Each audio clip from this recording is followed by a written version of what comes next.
When the same problem is burning you 4 times in the first 10 games, it's not a fluke. Not anymore. Good morning to you. Good Tuesday morning. I'm Dejan Kovacevic of DK Pittsburgh Sports, and this is Daily Shot of Penguins. Comes your way bright and early every weekday if you're into football and or baseball. I also offer up daily shots of Steelers and Pirates where you found this. The Penguins are in Chicago tonight to face the tattered remains of the Blackhawks franchise on and off the ice. Complete catastrophe in every way. And they should, even while missing all the players they're still missing, be favored. But they need to take care of business, and they need to start taking care of business on one specific front, regardless of who they're playing. And that's protecting the late lead. When you give up goals to a team that's got the extra attacker, generally speaking, over the years, it's never really been seen as some kind of real crime or shortcoming because it happened so rarely. What's changed really in hockey over the last couple of years is that analytics have illustrated and head coaches are finally embracing that you're way better off pulling your goaltender sooner rather than later. It doesn't feel right when you do it. It felt outright bizarre when John Cooper was doing it in Tampa in the season opener this year, regardless of the score, regardless of how far the Bolts were down, and he did it with 6 minutes left in regulation. It feels like forfeiting. It feels like the coach is giving up because the outcome of the game can be determined earlier, and fans can be seen leaving for the exits earlier. But math is math. You know, it's really hard to argue with math. And the information that's available, the tracking that's been done, the way it's been documented is really convincing. So you're going to see more teams do it more often and earlier. And that should explain why the Penguins invested part of their practice yesterday in Cranberry in defending 5-on-6. It's a drill that you don't see very often, as Mike Matheson confirmed afterward. I think I'd say part of it is the amount that you see it. I think you're 5-on-4 a lot more often than you're 5-on-6, and so maybe we focused on that a little bit more through practice, and you know, so maybe our timing wasn't there. Maybe our roles and responsibilities weren't as clear, and maybe as players we weren't as adept to what those roles and responsibilities were. And so obviously we got exposed, and that was unacceptable in the last game against the Wild with was it 3-4 minutes that they scored the 4-3 goal. You know, if you're up 4-2 with that much time left in the game, you should be able to just hunker down and get the win. And so that was one that you know, is a good learning process and will be important for us going down the road. It's, you know, it's a good thing that it happened now. If it had to happen, obviously we wish it hadn't, but you know, hopefully we learn from it and it doesn't happen again through the rest of the season. This portion of Daily Shot of Penguins is brought to you by the good people at the Greater Pittsburgh Community Food Bank, where they're committed to providing food for all of our neighbors in need, and they in turn need your help. Visit pittsburghfoodbank.org to find out how $1 from you can be converted into 5 full meals for those in need. pittsburghfoodbank.org. 5-on-6. What do you think of when you think of 5-on-6? I just think of a really, really, really cluttered attacking zone, you know? I mean, I don't even think of it as something that has a structure to it, I don't know how you would practice it. Because it's 12 humans inside the blue line, if you're including the goaltender. And you're going to see a more reckless approach from the attacking team. You're going to see them put 3 sticks on one in an attempt to make sure that they have possession because they have nothing to lose. They have everything to gain from being excessively aggressive. That includes, by the way, the number of bodies that they'll send to the net. More often than not, when you see an extra attacker goal, it's not on some kind of rush or anything pretty. It's just a bunch of guys banging away in there. And somebody ends up with it. Think of the goals that Florida scored down in Sunrise in the season's second game. This has now hit the Penguins, as I mentioned in the open, 4 times out of 10, and it's cost them points. It's also affected them specifically in the last 2 games. The Flyers tying late, and then, we don't need to go over the Minnesota one, right? Okay. Figure it out. I heard from more coaches than I can count, but including Mike Sullivan himself, when 3-on-3 overtime really got rolling, that there's just not a strategy there. There's not something that you do. It's hard to say because there's so much open ice. How do you handle it? How do you deal with it? You know what we started to see over time were those sequences where the player would skate out of the attacking zone with possession. The Phil Kessel play, used to call it, because Phil was one of the first who was doing it, and he was doing it in a Pittsburgh sweater, where he would just totally reset. He didn't like what he saw. He didn't like the fact that he was trapped in a certain quadrant up near the blue line. So he's like, I'm not going to lose possession over this. So he'd turn around and go all the way back to center red and then get it going again. Never seen it before in hockey. It was an adjustment.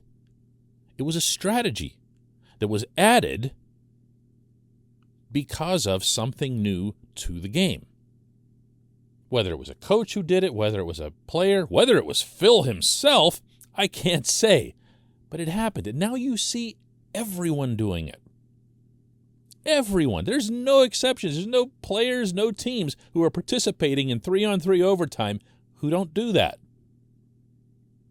So maybe there's a way, there's a strategy, there's something specific that you can do 5-on-6. Maybe, and here's just winging it as an idea, you completely pack it in. Like Team Slovenia style from Sochi, where you just fill the middle of the rink and block out, an illegal basketball defense, if you will. That keeps pucks out, but it also keeps that mass of bodies out. If that's your priority, even if you got to do a couple of illegal things, and I'm talking about interference and picks, I'm not talking about hooks and holds and obvious stuff. If you do that, at least you give your goaltender a chance to see these shots. Maybe that's the approach that you take, and it's not the same approach that you take as if it's 5-on-5. As you heard Matheson say, it's not something that you are used to dealing with as a player. So you tend to treat it like 5-on-5, even though there's an extra player on the rink. Well, don't. Do something a little different. Oh, by the way, facing the Blackhawks, don't even get yourself in that situation. When we come back, just one question.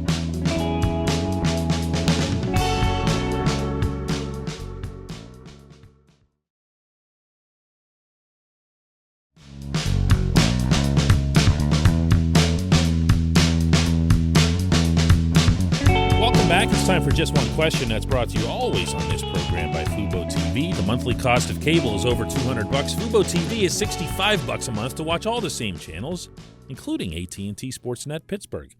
And right now, Fubo TV is offering our listeners of this program a 7-day free trial and 15% off your first month. Just go to FuboTV.com/DK. Our J1Q comes from Daniel Matos in Brazil, and Daniel asks, John Marino and Marcus Pettersson have both fared so much better this season. We might even argue they're the Penguins' best defensemen to this point. What do you think are the adjustments that they made to their game? Well, these are very different players, even though they've been paired together and even though they seem to have terrific chemistry together. There's no way they could have both gotten to the same spot with the same path. So I'll take them separately. Pettersson is obviously on the shelf right now with the COVID protocol.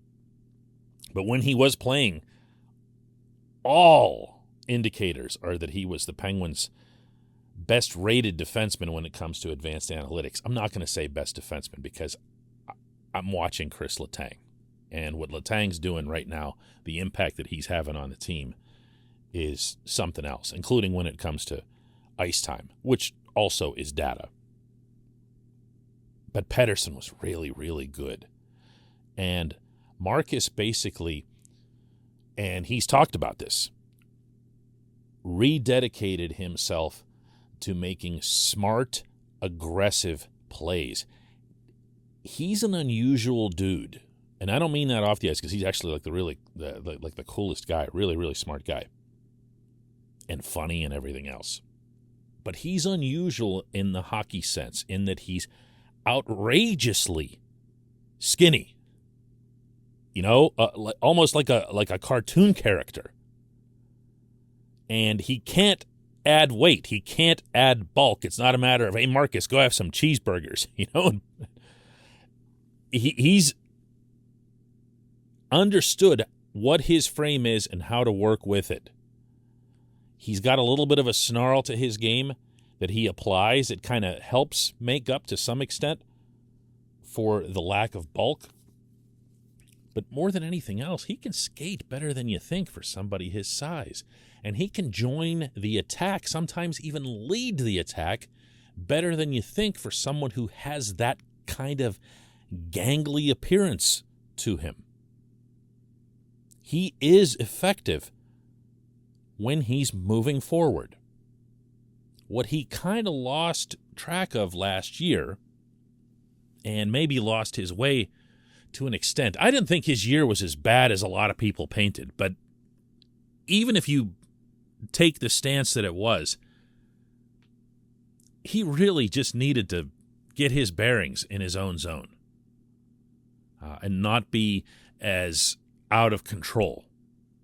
Marcus is most effective on defense when he's not noticed at all, when he's just finding a way to put himself in good position to have a puck battle and then after that win the puck battle. Because from there, he'll get the puck and do something good with it.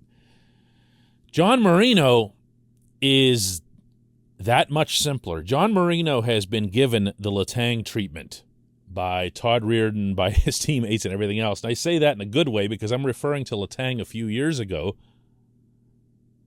when the team basically told him, look, Tanger, we know you can do all these other things, but we need it to start here. We need you to start by taking care of your own zone.